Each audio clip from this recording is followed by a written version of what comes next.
Welcome to this course. I'm extremely happy to welcome you on board.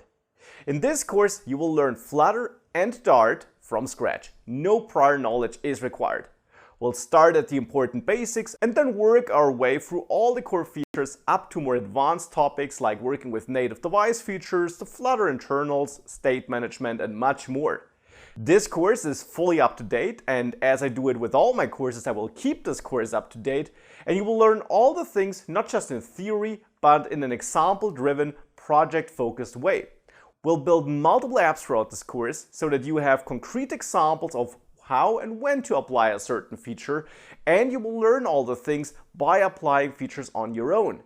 You can follow along and code along, and by the end of the course you will have built multiple apps and you will be well prepared to build your own apps with the knowledge gained in this course.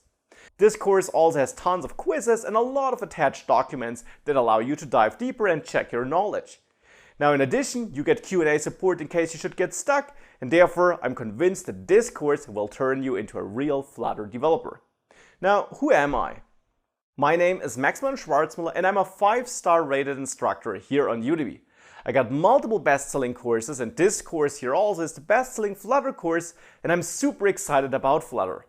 I'm working with it since its early alpha days, which actually already are a couple of years ago, and I enjoy working with Flutter. It's an amazing technology which allows you to build amazing mobile apps, and I can't wait to dive into that together with you. So I guess let's get started and let's dive into the most important question. What exactly is Flutter?